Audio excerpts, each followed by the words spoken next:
नमस्कार, मैं हूं आकाश। आपका हमारे YouTube चैनल में स्वागत है। आपका सपोर्ट हमारे लिए बेहद जरूरी है। चैनल को सब्सक्राइब करें, वीडियो पसंद आए तो लाइक, शेयर और कमेंट करना न भूलें। चलिए शुरू करते हैं।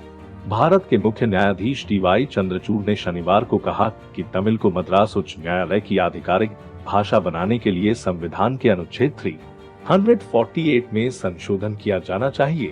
मदुरै में अतिरिक्त अदालत भवनों की आधारशिला रखने के लिए आयोजित समारोह के दौरान इस संबंध में मुख्यमंत्री M.K. स्टालिन के अनुरोध पर प्रतिक्रिया व्यक्त करते हुए न्यायमूर्ति चंद्रचूड़ ने कहा कि उच्च न्यायालय में एक आधिकारिक भाषा के रूप में तमिल के उपयोग को सक्षम करने के लिए एक संवैधानिक संशोधन करना पड़ सकता है।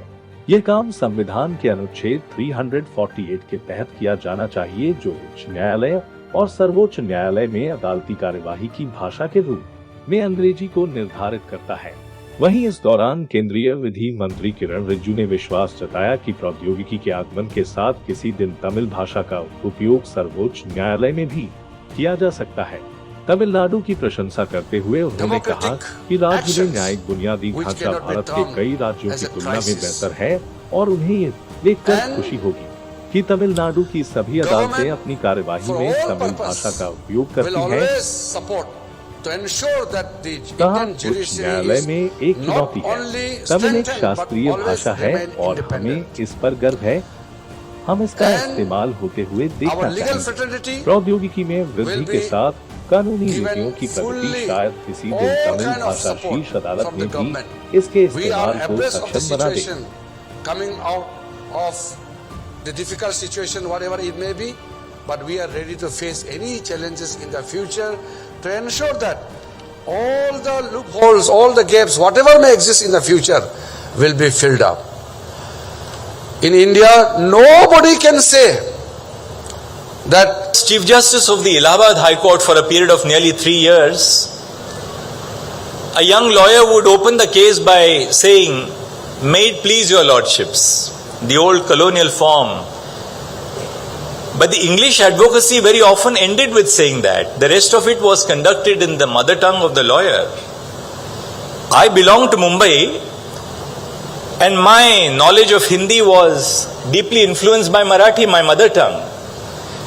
But I found that speaking to the lawyers in their mother tongue brought me in very close connect with the members of the bar. They did not ridicule me for the errors which I would sometimes make in expressing myself in their mother tongue. But they appreciated the fact that a genuine effort was being made to connect with lawyers so as to make them comfortable in the language of discourse in the courts. Because when litigants and lawyers are comfortable with the language of the discourse, they can present their viewpoints fearlessly and effectively. So we as judges must encourage the youngsters at the bar and help them build confidence in communication. In an attempt to localize the justice delivery system and bring it closer to the citizens, we have started translating judgments of the Supreme Court in other official languages recognized by the Indian Constitution, including Tamil, with the aid of artificial intelligence. I hope that this initiative will go a long way in not only bringing the court closer to the citizens, but would also help lawyers who are not conversant with the English language to keep up with the developments in law. Since independence, there are 34,586 judgments of the Supreme Court, all written in English.